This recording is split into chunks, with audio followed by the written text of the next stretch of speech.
아멘.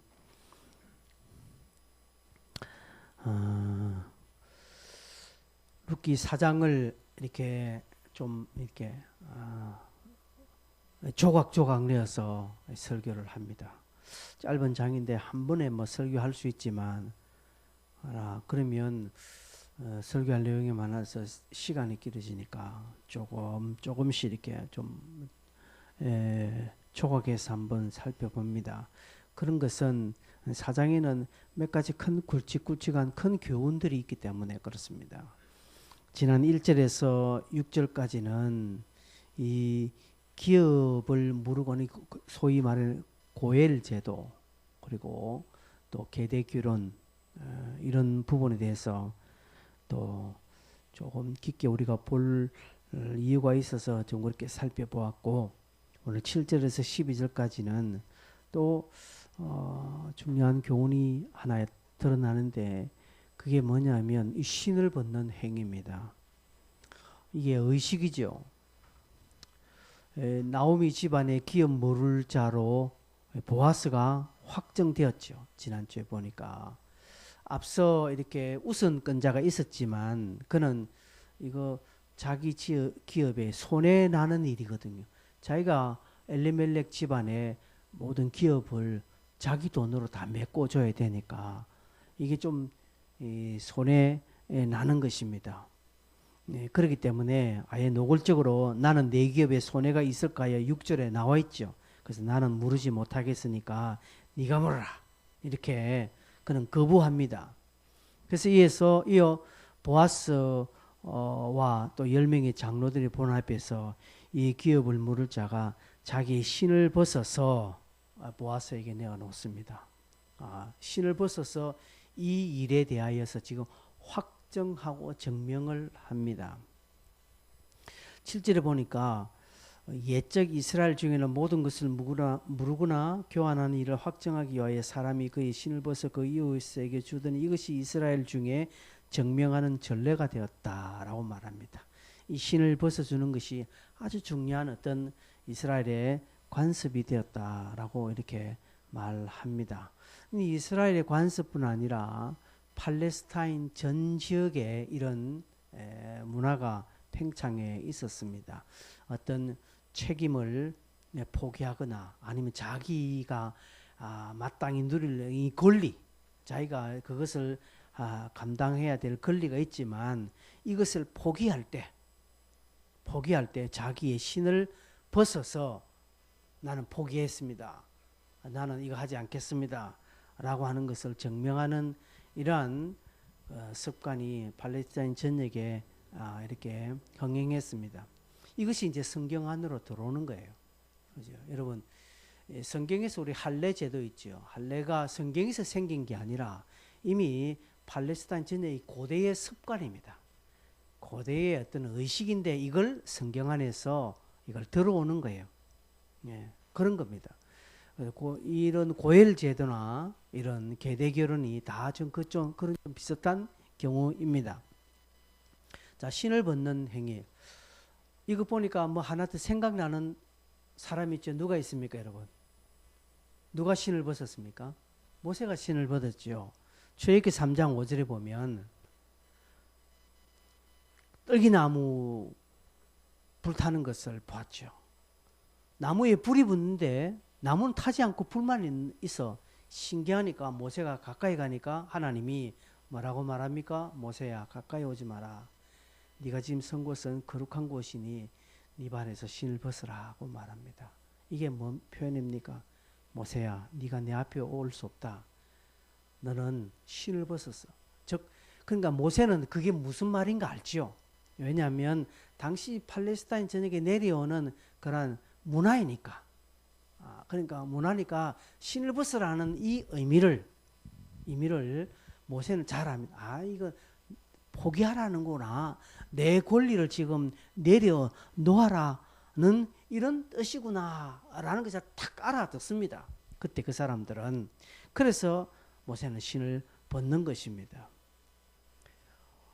이런 어떤 습관들이 하나님은 문화를 사용하시거든요. 그들의 습관과 그들의 어떤 삶의 양식을 하나님은 인정해주고 사용하는 것입니다. 그래서 사도 바울은 내가 복음을 전할 때 유대인에게는 유대인에게로, 헬라인에게는 헬라인에게로, 이방인들에게는 내가 이방인의 모습으로 복음을 전한다라고 이야기하는 것은 하나님은 그때 그 나라, 그 민족, 그 사람의 고유한 어떤 습성, 그 문화적인 양식을 하나님은 인정을 하시는 것입니다. 그래서 하나님이, 예수님이 유대인으로 오셨기 때문에 뭐 포도주를 썼고 뭐 빵을 그렇게 했지. 만약에 예수님이 우리나라에 오셨다면 성찬식 때 막걸리를 사용하셨을 것이고 또 떡을, 시루떡을 해서 성찬식을 했을 수도 있습니다. 물론 가정입니다만은 그렇다라는 것이죠. 그래서 이 성경 안에 들어오는 이 신을 벗는 것이 시대를 거쳐서 또 지역마다 약간씩 변형되어서 이렇게 내려옵니다. 이게 이제 신명기 25장에 이제 모세 율법 아래 이게 조금 들어옵니다. 신명기 25장에 이제 어떻게 나오는가 하면 9절에 이제 계대 결혼 있죠. 그의 형제의 아내가 장로들 앞에서 그에게 나아가서 그의 발에서 신을 벗기고, 이제 이게 무엇입니까? 이제 계대 결혼을 합니다. 첫째 형이 자녀를 보지 못하고 죽어버렸습니다. 그러면 이스라엘의 구약 전통에는 둘째가 이제 또 형수와 결혼해야 돼요. 그래서 형의 가문을 이어줘야 됩니다. 근데 이럴 때 이 둘째 동생은 나는 못하겠다. 나는 이 권리를 나는 행하지 않겠다. 라고 포기를 하는 것입니다. 포기를 할 때 어떻게 합니까? 신을 벗습니다. 내가 신을 벗기고, 그러니까 이제 그 형수되는 사람이 시동생이 신을 벗기고 그리고 그의 얼굴에 침을 뱉는 것입니다. 이게 좋지 못한 것이죠. 그러면서 10절에 뭐라고 말하면 그 동생의 집을 뭐라고 합니까? 신벗김 받은 자의 집이라 이렇게 부릅니다. 이게 이제 수치라는 것이죠. 계대결혼, 이것들은 하나님께서 명하신 그들의 중요한 관습인데 내가 이거 포기했다는 거죠. 그래서 내가 안 한다는 거죠. 이게 이제 수치로 다가오는 것입니다. 근데 룻기 4장에는 침 뱉는 행위는 없습니다. 왜냐하면 이게 이제 문화니까 약간씩 변형이 되었거든요. 그래서 우선 기업 물을 자가 포기를 합니다. 그러면서 신을 벗습니다. 자기가 신을 벗어서 나는 이 일에 대해서 상관없다. 포기한다. 난 내가 마땅히 누릴 권리를 포기하는 것입니다. 이때 신 벗는 것은 좋게 말해서 권리를 포기하는 것이지만 하나님의 뜻을 거부하는 것입니다. 불순종의 의미라는 것이죠. 계대결혼에서 둘째나 그의 형제들이 하지 않는 것은 이는 부끄러운 것입니다. 수치스러운 것이죠. 그래서 9절 이제 오늘 본문에 보니까 보아스가 장로들과 모든 백성에게 이르되 내가 엘리멜렉과 기르온과 말론에 있던 모든 것을 나오미 손에서 산 일에 오늘 너희가 증인이 될 것이다 라고 이제 말합니다. 장로들과 백성들 앞에서 이 일의 최종 확정을 딱 짓고 내가 저 집안의 기업을 물을 것이고 내가 룻을 아내로 맞이하여서 거기서 태어나는 자녀들이 내 자식이 아니라 이 엘리멜렉의 자손이 될 것이다 라고 이렇게 이야기하는 것입니다. 그래서 나중에 여러분 다음 주에 보겠지만 뒤에 이제 여러분 17절 보십시오. 우리 읽진 않았습니다만 4장 17절 보면 뭐라고 합니까? 이제 룻이 아이를 낳았어요. 낳았으니까 그의 이웃 여인들이 그에게 이름을 주어주되 나오미에게 아들이 태어났다 이렇게 말합니다. 여러분 좀 이상하지요? 아들 낳은 것은 룻이에요. 그런데 왜 나오미에게 아들을 낳았다? 그러니까 보아스의 아들도 아니고 룻이 아니에요. 이거는 엘리멜렉의 집안의 아들이라는 것이죠. 이게 이제 계대결혼의 특징인 것입니다. 하나님께서는 어떤 남자가 가문을 잊지 못해 죽으면 그대로 그 집안이 그 기업이 사라지는 것을 원치 않고 다른 쪽을 통해서 그 집안에 대를 잇도록 하신다는 것이죠. 이 부분에 보아스는 내가 이것을 감당하겠다라고 말합니다. 그리고 태어난 자녀들이 이제 엘리멜렉 집안의 어떤 기업의 주인이 될 것을 말합니다.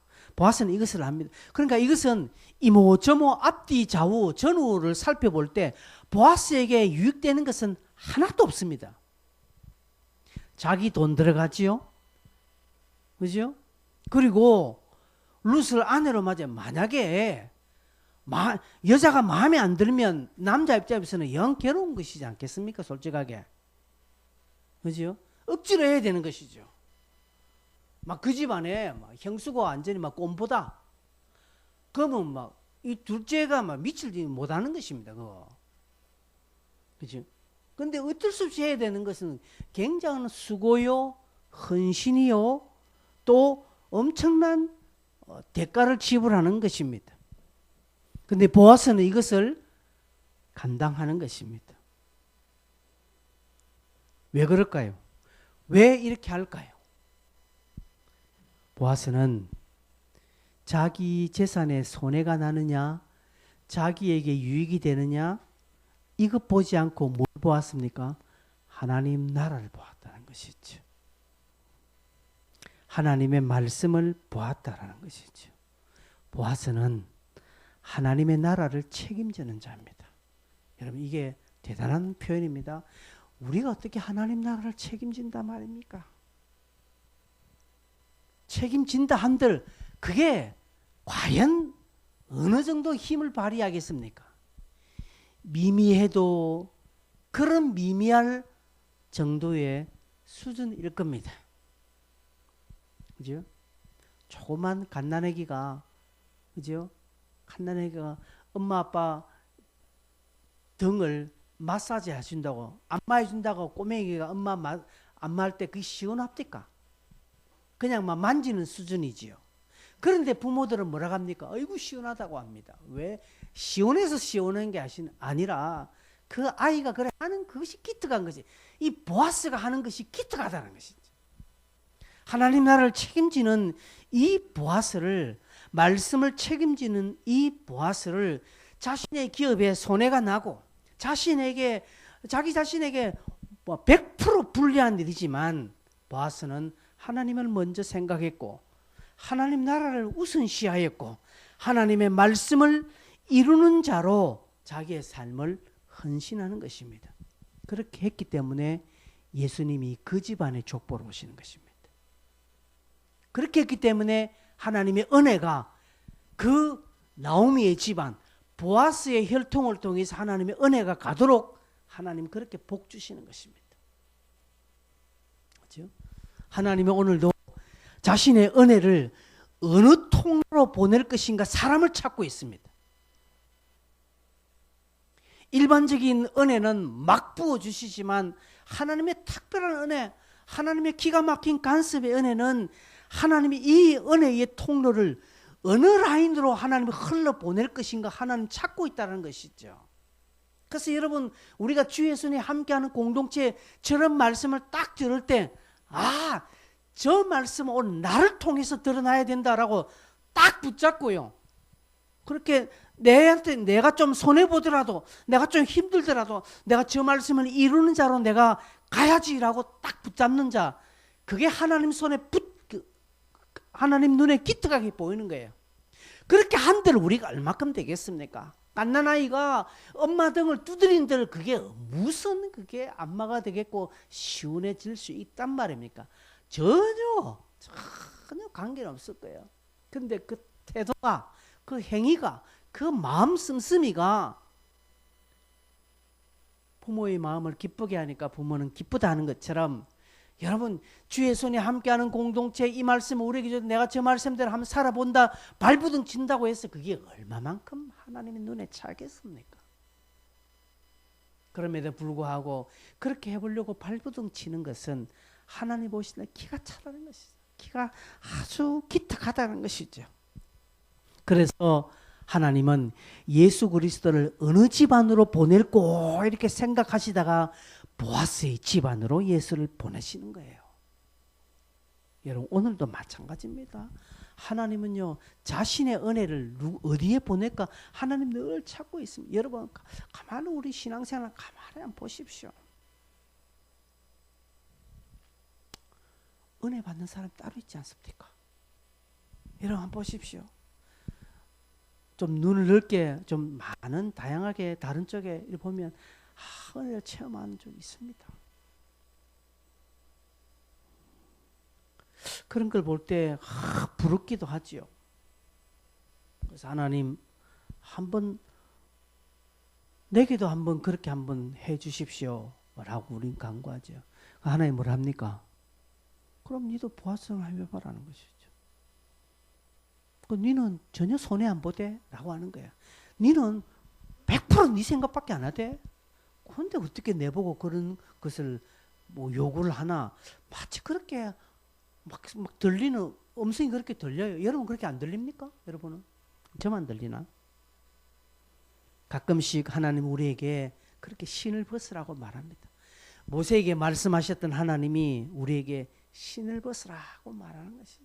즉 니도 너를 포기해라는 것이죠. 니도 네가 할 수 있는 것들을 좀 내려놓고 이양해라. 권리를 내게 이양해라는 것이죠. 근데 안 하는 거예요. 우리는 손해볼까 싶었어. 좀 더 크게 수고하고 더 큰 헌신을 할까봐 싶어 안 하는 것입니다. 오늘 수요일 저녁에 오신 여러분은 그렇게 아닐 것입니다. 그러나 많은 분들은요 하나님과 세상을 견줍니다. 하나님과 나의 이익을 견줍니다. 물질과 하나님을 딱 튕깁니다. 그래서 어디에 내가 조금 더 유리할고 딱 튕기는 거예요.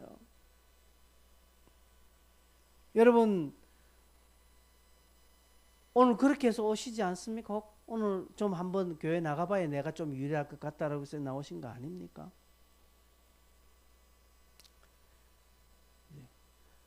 보아스는 아무리 생각해도 손해보는 장사예요. 그럼에도 불구하고 하나님의 말씀이니까 하나님을 우선시하는 쪽에 딱 선택을 합니다. 그때까지는 100% 보아스가 손해예요. 그러나 믿음의 결단하고 난 뒤부터는 보아스가 완전하게 이익을 보는 지금 장사를 하고 있습니다. 11절을 한번 보십시오. 성문에 있는 모든 백성과 장로들이 이르되 우리가 증인이 되나니 여호와께서 네 집에 들어간 여인으로 이스라엘 집을 세운 라헬과 레아 두 사람 같게 하시고 네가 에브라데에서 유력하고 베들레헴에서 유명하게 하시기를 원하며.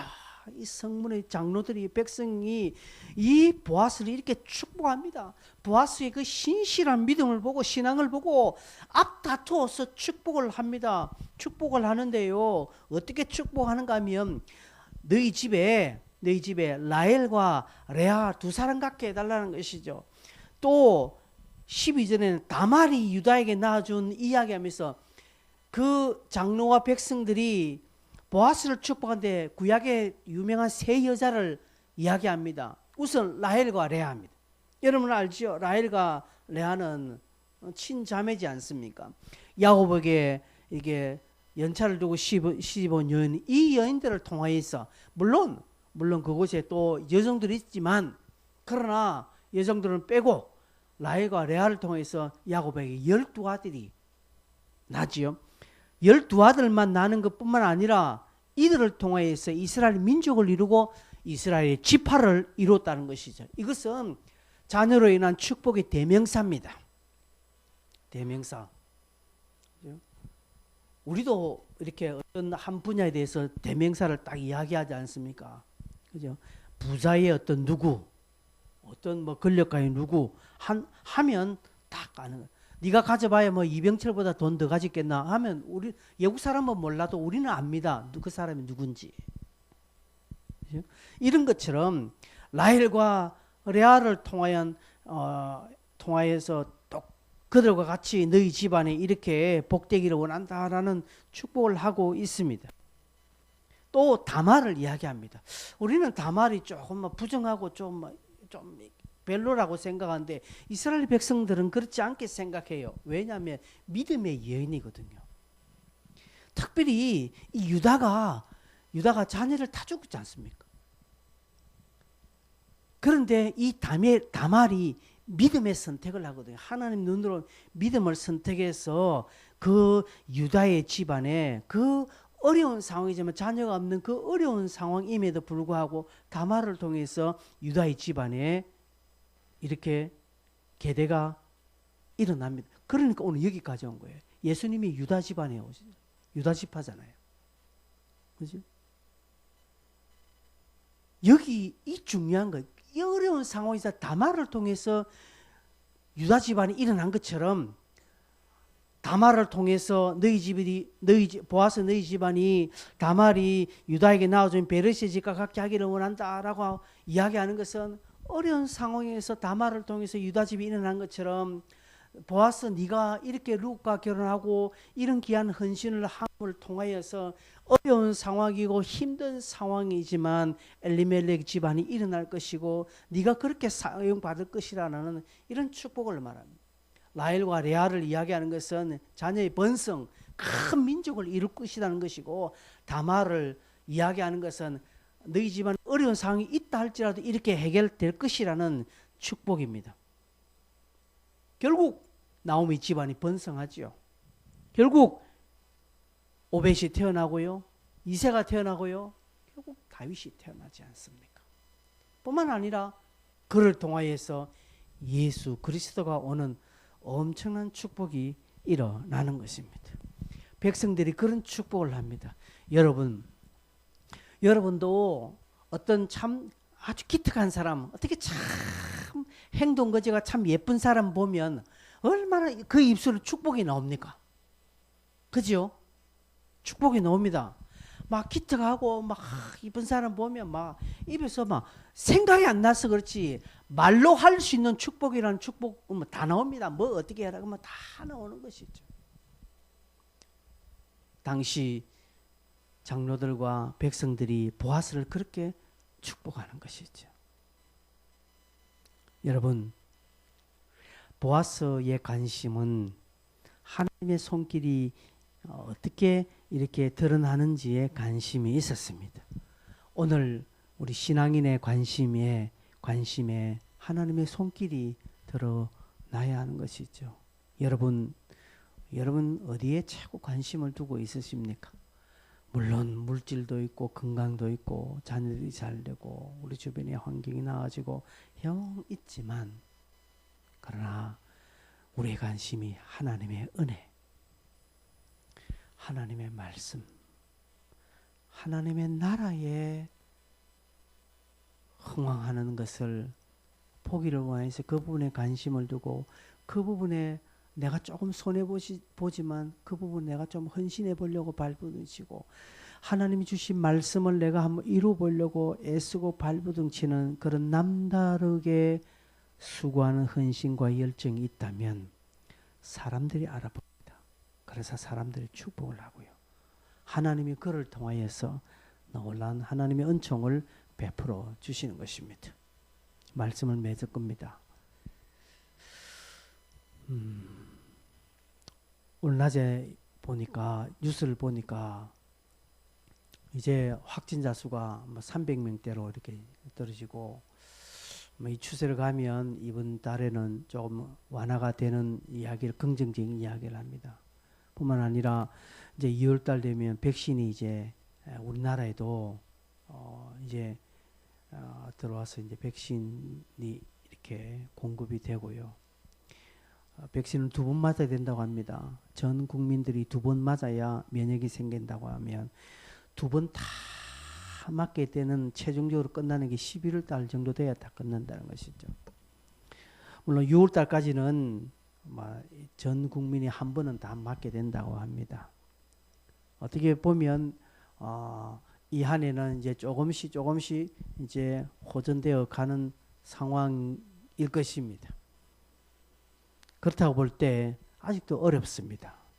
이런 어지러운 때에 이런 혼란을 틈타서 자신의 이속을 챙기는 자가 되지 말고 여러분 하나님의 은혜, 하나님의 나라, 하나님의 말씀을 먼저 이루는 태도로 여러분 서기를 바랍니다. 하나님 이런 자를 찾으십니다. 하나님 이런 자를 통해서 오늘도 역사하십니다.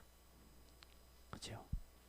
다윗이 그런 자였고 보아스가 그런 자였다는 사실을 기억하고 여러분 기도하십시오. 여러분 여러분 발에서 신을 벗으십시오. 권리를 좀 포기하셔야 됩니다. 좀 손해볼 줄 알고요. 하나님 견주지 마세요. 견주는 만큼 여러분 손해입니다.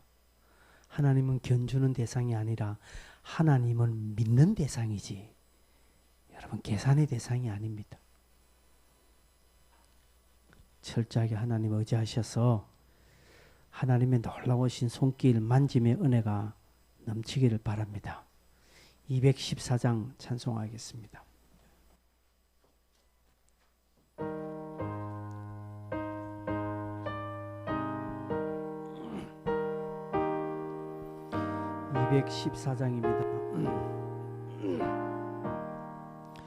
나 주의 도움 받고자 주 예수님께 빕니다. 그 구원 허락하시사 날 받아주소서.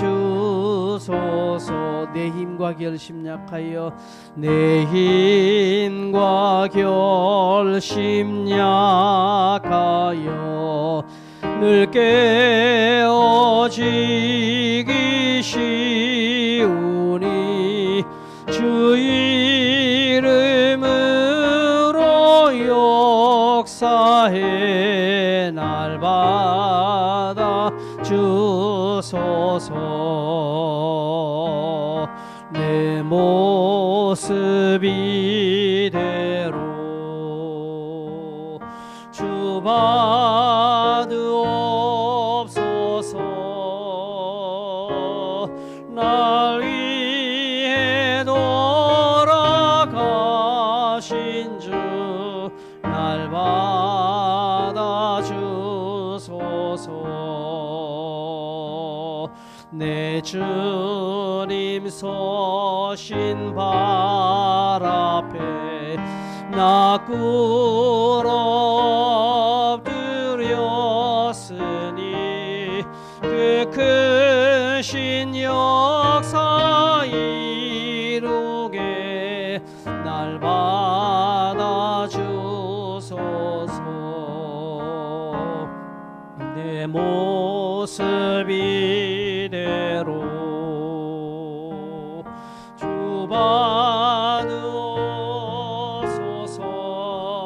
받으옵소서.